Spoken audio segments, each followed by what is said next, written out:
Laura Gil.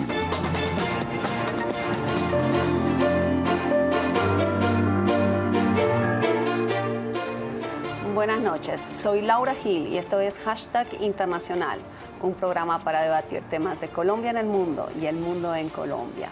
Y esta noche hablaremos de Venezuela, pero dejaremos que los jóvenes hablen de Venezuela. Y por eso nuestro hashtag es numeral La Voz de los Chamos. Bienvenidos.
Bueno, vamos a hablar de lo que ha sucedido en Venezuela, del arresto de Ledesma. Hoy ha sido un día de muchas noticias. Siguen las manifestaciones en Táchira. Se pronunció el presidente Mujica, que había sido muy criticado por su silencio. Y para hablar de todo eso me acompaña la profesora del externado Maya Abdotov, que como corresponsal también de Le Monde acaba de llegar de Venezuela, estuvo cubriendo el tema ya. Y tenemos en el set 4 estudiantes. Empiezo presentando a Daniel Pajes, que ya no es estudiante, ¿no? Sí. Vino como estudiante, ahora es un joven empresario que eligió Colombia, hace 7 años que eligió Colombia como lugar de residencia. Es director de la Asociación de Venezolanos en Colombia y tiene un portal que se llama somostricolor.com. Sí. Omar Castellanos, estudiante de Comunicación Social del Politécnico. Jairo Rivera, estudiante de Relaciones Internacionales del Rosario. Y Fernando Lugo. Me confundí, perdón, corrijo, me disculpan los televidentes. Fernando Lugo, estudiante de Relaciones Internacionales del Rosario. Y Jairo Rivera, que es estudiante de la Universidad Nacional y líder de una organización juvenil en Colombia que se llama Juventud Rebelde, ¿verdad? Bueno, bienvenidos a todos ustedes. Les propongo que miremos una primera nota sobre lo que sucedió en estos últimos días en Venezuela.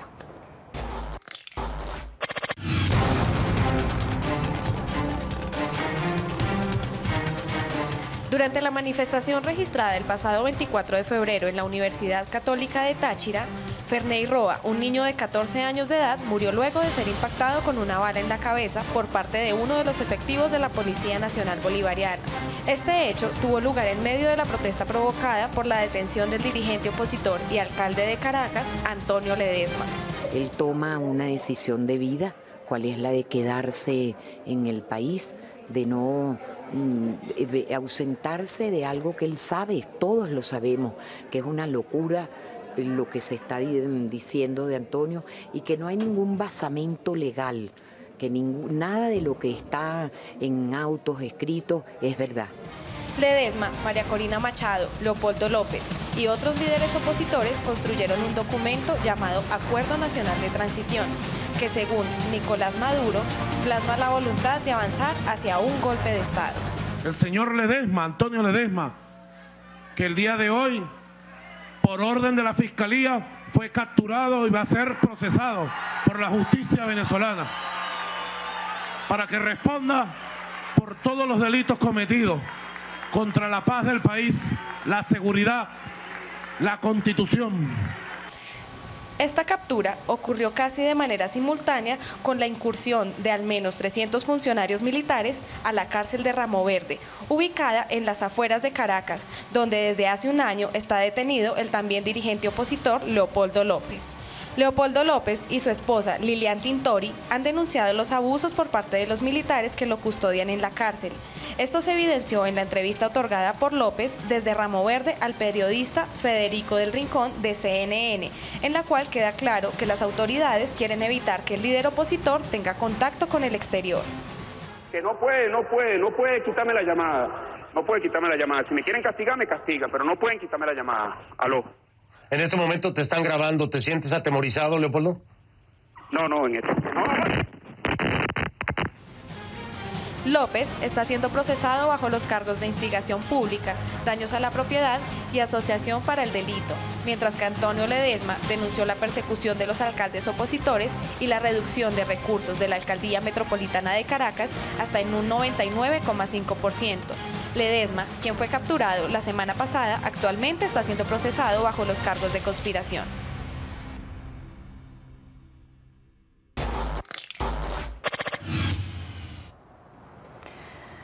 Bueno, comenzaron nuevamente las protestas en Venezuela y quizás la primera pregunta, Maya, quizás debería ser si ustedes ven que podemos estar ante un nuevo escenario de manifestaciones tan grandes como las que tuvieron lugar el año pasado con el movimiento estudiantil. ¿Cómo ves tú este escenario? El año pasado también habían comenzado en Táchira y se extendieron a todo el país. Hoy tenemos el mismo tipo de manifestaciones en Táchira. ¿Cómo lo ven ustedes? Bueno, primero que todo, Laura, muchas gracias por la invitación, muchas gracias por lo de joven y lo de estudiante también. Que uno siempre lo lleva, yo creo que en el corazón, ¿no? Y primero que todo, el tema de las protestas, yo creo que realmente no han cesado. Las protestas desde el año pasado no han cesado. O sea, que mediáticamente las han ocultado, sí, pero el movimiento estudiantil y todos los estudiantes en Venezuela no llevan un año protestando, llevan años protestando, que han sido mediáticamente más vistos últimamente por la cantidad de situaciones irracionales, porque no son cosas racionales lo que ocurre en Venezuela. Se han logrado ver un poco más, sí, pero o sea, puntualmente las protestas no han dejado, o sea, se han intensificado, sí, pero no han parado en años. Eso es lo que ¿no han parado? No han parado en todo el año, que hasta ahora esta protesta que se hizo en San Cristóbal, días anteriores donde se vio la muerte de este adolescente de 14 años, ocurrió por la ley que sacó el gobierno, 8610, para el uso de armas en las protestas, poderle disparar a quien sea. Entonces, como dice él, por casos irracionales del gobierno, los estudiantes salen a la calle a protestar de manera pacífica, de manera calmada, con la bandera en la mano, ¿sí? Para darle un no a la violencia aquí en Venezuela y con la palabra paz ante todo. Entonces el gobierno da esta ley, la ley 8610, vuelvo y la repito, para que puedan disparar a quien sea. Entonces salimos a protestar. Yo soy de San Cristóbal, soy gocho, nací en San Cristóbal, viví en San Antonio del Táchira, frontera con Colombia, y se sale a protestar en contra de esta ley y hay un estudiante muerto, un niño de 14 años. Entonces las protestas van a seguir y yo creo que parten desde San Cristóbal porque es el estado en el que más se ha visto afectado por todas estas malas causas del gobierno. ¿Tú viste las marchas? O sea, ¿sentiste esas manifestaciones? Pues efectivamente hay un movimiento estudiantil que de manera recurrente desde hace varios años a veces se toma las calles de Caracas. Pero yo creo que después de la ola de marchas entre febrero y mayo del año pasado, sí bajaron muchísimo el número de manifestaciones. Yo estoy en Caracas a finales del mes de enero, mucho antes del arresto del alcalde Ledesma. Hubo un llamado de la oposición a una marcha, la marcha de las ollas vacías, sí. Y la verdad no había nadie. O sea, yo nunca había visto una marcha de la oposición tan chiquita. Entonces uno dice, ¿por qué no hay esta movilización? Y hay razones. O sea, la gente me decía, pues primero porque la gente tiene miedo. O sea, efectivamente hay después de los 43 muertos que hubo el año pasado, no todos de lo de la oposición, hubo 8 miembros de la fuerza venezolanos. O sea, no todas las marchas fueron pacíficas tampoco.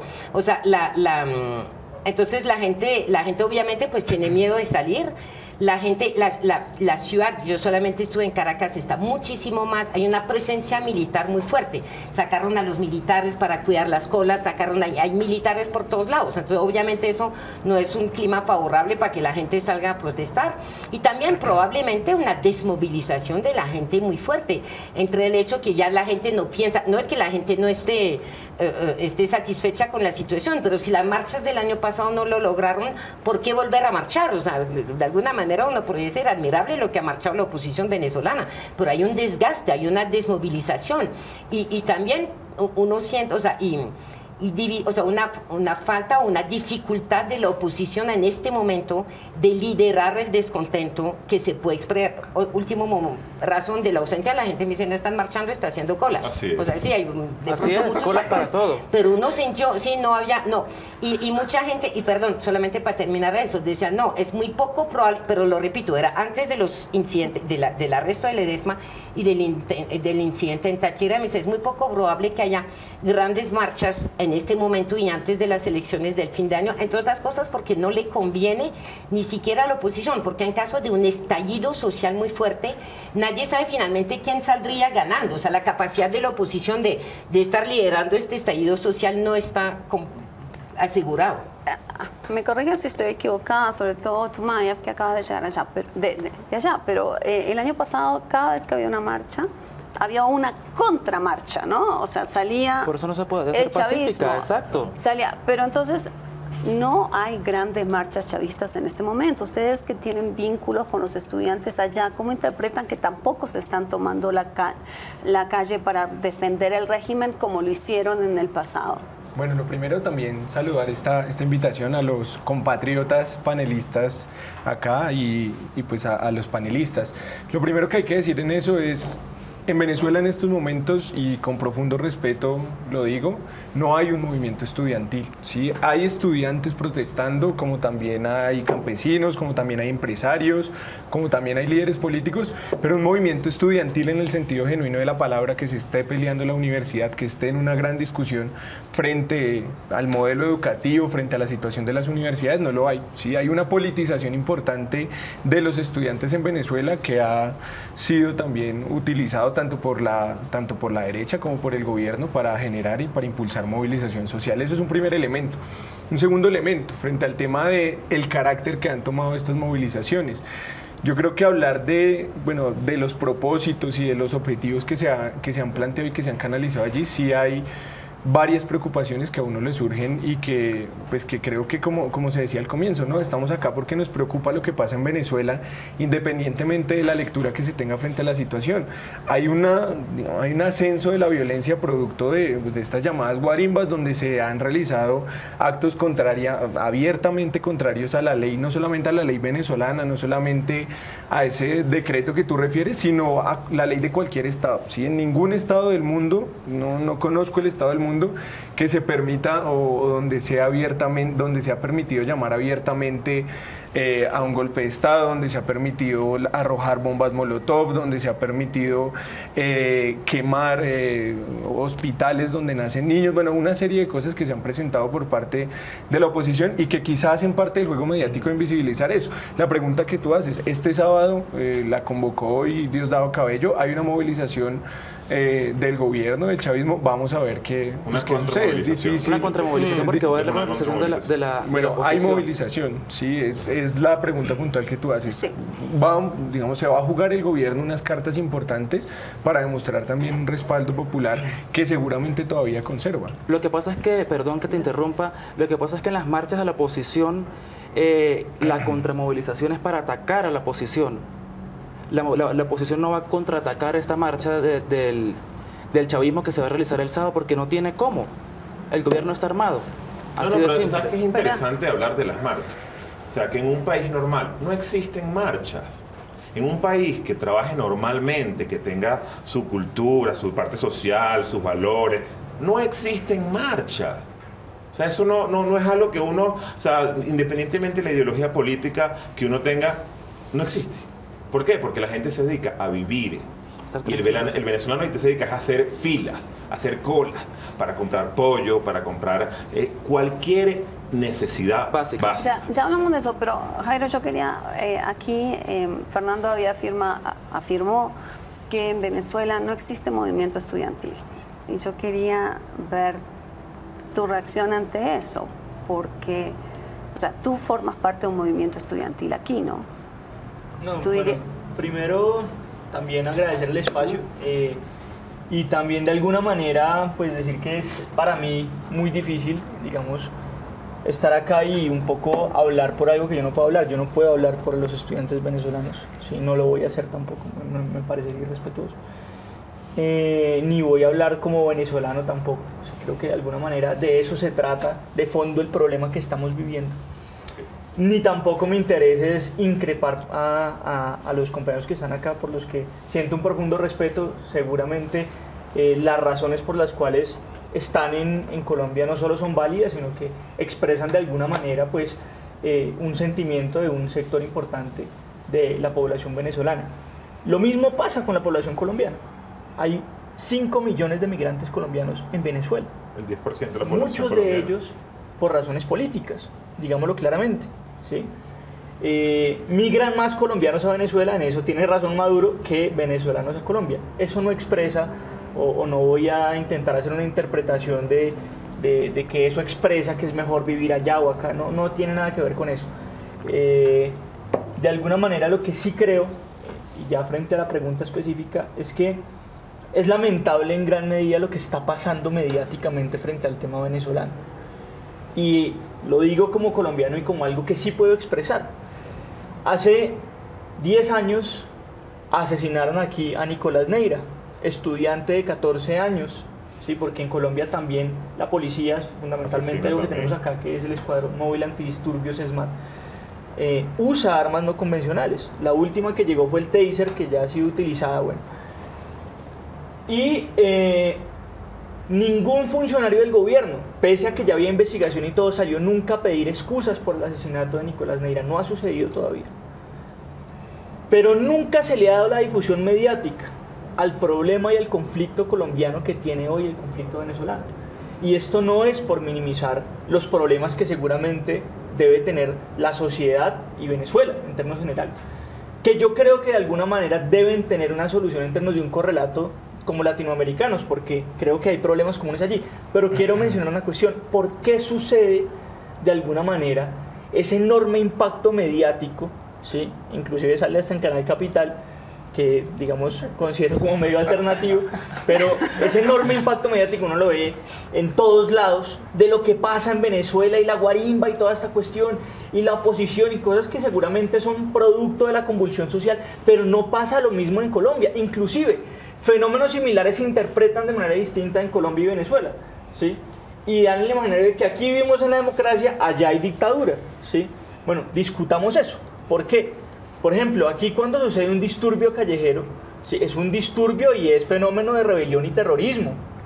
Allá no, allá es la oposición. Y en la revista Semana, la semana pasada salió ¿por qué no cae Maduro? Es decir, la revista de la democracia, como la llaman algunos acá, sale ¿por qué no cae Maduro? Pero aquí cuando suceden protestas similares no pasa lo mismo con el gobierno Santos. Por el contrario, aparece el movimiento estudiantil o juvenil como terrorista. Es decir, tiene que haber un fenómeno más allá de ese problema. Y permíteme, digamos, la última cuestión también de ahí del símil. Leopoldo López, ¿sí? Todo el mundo lo conoce. O sea, ¿quién no conoce a Leopoldo? ¿Quién no sabe quién es Leopoldo López? ¿Sí? Y se dice, es un prisionero político que tiene el gobierno venezolano. Pues bien, ¿quién conoce a Uber Ballesteros, por ejemplo? ¿Alguien ha oído hablar de Uber Ballesteros? Me imagino que no. Uber Ballesteros es un prisionero político que está aquí en La Picota, que fue encarcelado durante la movilización agraria. ¿Sí? Tenemos a Jorge Eliezer Gaitán, estudiante también, desde el 2011, lleva 3 años encarcelado. Omar Marín, Carlos Lugo, ¿sí? Se habla de más de 9.500 prisioneros políticos aquí en Colombia, en el lugar de la democracia, digamos, lo pongo entre comillas. Y quiero poner eso en debate porque si esto se presenta, me parece que es porque subyace algo más allá. Es decir, si hay algo que pasa en Venezuela que de alguna manera importa más que a los venezolanos, ¿sí? Es decir, va más allá del problema venezolano. Hay otros intereses políticos allí, lo mismo que lo que pasa en Colombia. Bueno, y me parece que eso no se puede aceptemos el reto descartar. de este debate, o sea, aceptemos tal como tú lo planteas. yo escucho dos cosas en lo que tú planteas. Uno es el tema mediático y otro es lo que interesa o no interesa de Venezuela. Muchos te dirían Venezuela no interesa porque interesa solo en Colombia. En el resto de América Latina no se está hablando de Venezuela como estamos hablando hoy en día nosotros aquí en Colombia. Entonces, ¿les parece si aceptamos el reto? Sí, no. Empezar por los dos temas que plantea él. Empecemos por lo de la guerra mediática. Me encanta porque diste en la palabra clave, mediático. O sea, cuando hablamos de mediático es que estás atacando a gente que mueve medios. O sea, ¿qué ocurre en Venezuela, por ejemplo, cuando el año pasado, en una vía transitada principal para ir a las playas, matan a una ex Miss Universo? Habían matado a cientos de personas. Tenía que morir ella para que se le Pero matan a una ex Miss Universo. Por Dios, todo el mundo la conocía. Y es lo mismo que tú dices ahorita. O sea, encarcelan a Leopoldo López y en un año no tiene juicio todavía. Va a un juicio que lo sacaron hace poco por NTN 24 y en pleno juicio, o sea, es algo absurdo lo que ocurre en el juicio. O sea, que una juez sencillamente se deje llevar por lo que dice, o sea, lo que tienen que decir. O sea, pero bueno, volviendo al tema de mediático, o sea, volvemos también. Agarran a un alcalde metropolitano, o sea, es como si agarran y encarcelaran a Petro aquí. ¿Por qué? Ah, bueno, porque le intentaron hacer algo parecido, ¿no? Y todavía está la discusión abierta. Pero bueno, imagínate si lo encarcelaran, claro. Eso sí fuera mediático. Entonces, ahí le van a dar por qué lo encarcelan y por qué ocurre esto. O sea, el problema en Venezuela, y también hablando del tema, por ejemplo, de la parte estudiantil, es que han encarcelado a tanta gente y han matado a tanta gente. O sea, que ya tienen que empezar a matar a gente de más arriba, a gente de más poder. ¿Pero qué o queremos decir a gente con más poder. Tanta gente? O sea, yo por ejemplo, que esta semana han matado a 7 estudiantes. No solamente fue el adolescente de San Cristóbal, fueron muchos más. En una semana. Y no solamente son activistas opositores, ¿no? También han matado, también han asesinado dirigentes del gobierno. Hay que recordar el asesinato de Robert Sarra, sobre el cual tampoco se habló mucho. El año pasado Venezuela tuvo casi 25.000 muertos. O sea, estamos hablando de una cifra increíble. Y estamos hablando de venezolanos, hasta de colombianos mataron. O sea, entonces, ¿cómo es posible que uno diga, no, es que algo no está ocurriendo allá? O sea, que el poder mediático... 25.000 muertos en las protestas. En el año completamente. Pero es una cifra absurda. Claro. Cuando ocurrió la guerra de Irak, mataban más gente en Venezuela que en la guerra de Irak. Sencillamente los muertos en Venezuela no solamente son por las protestas, la inseguridad que ataca al país en este momento es algo que estuviste en Caracas, no sé de qué manera te manejaste, pero el nervio y el miedo con los que las personas están en Caracas es un nervio que no es un nervio normal. No es que sales a la calle porque, bueno, hay que cuidarse, no es porque el miedo de la gente en Venezuela, de la gente en Caracas, en todos los estados de Venezuela, es que te matan por robarte cualquier tipo de cosa. Cuando él menciona la muerte de esta chica, de Mónica Spear, murió con su esposo, atacaron a su bebé de 4 años, salió un libro, que incluso lo leí porque también estuve en Caracas el fin de semana, donde anuncian que el esposo de ella en 2001 fue atacado por una herida de bala y tenía una cirugía en el estómago. Entonces, ¿cuál es el destino de los venezolanos que se quedan en el país? Morir en manos de Lampa. No solamente que matan en las protestas, es que están matando a todo el pueblo todos los días. Entonces no es porque hablemos que matan a estudiantes o no matan a estudiantes, matan a todo el pueblo. O aquí en Colombia te matan por un teléfono, por un par de zapatos. Claro, todos los días. ¿Sí, dónde? Todos los días, en cualquier ciudad de Colombia. Medellín, Bogotá, la inseguridad también. La inseguridad pasa que en Venezuela es, pero no por un tipo de cosas como esta, es una cosa exagerada, es absurda la inseguridad en Venezuela. Bogotá ha disminuido en los últimos 3, 4 años. Yo tengo 4 años en Bogotá y no me han robado una vez acá en Bogotá. Una de mis decisiones de venirme a Colombia hace 7 años, fue que una noche, o sea, el sobrino de mi cuñado salió a llevar a su novia, que estaba estudiando, y se fue por la autopista. Y de repente, en algún momento, unas motos alrededor lo intentaron detener y él se aceleró y siguió. En una curva más adelante se volteó. ¿Qué hicieron las personas cuando llegaron al sitio? Le pegaron 8 tiros, 8 balazos a un muchacho que tenía 22 años Pero estudiando entonces, medicina. a ver, la seguridad, o sea, esto es un problema de seguridad ciudadana que sabemos que se está agravando en Caracas, que se está agravando en las grandes ciudades venezolanas y que se le atribuye al presidente, al chavismo, básicamente. Al gobierno. Al gobierno en general. Al gobierno. Ok. Nos vamos a una primera pausa y cuando volvamos yo quiero que nos cuenten cómo es ser estudiante en Venezuela. Ya volvemos.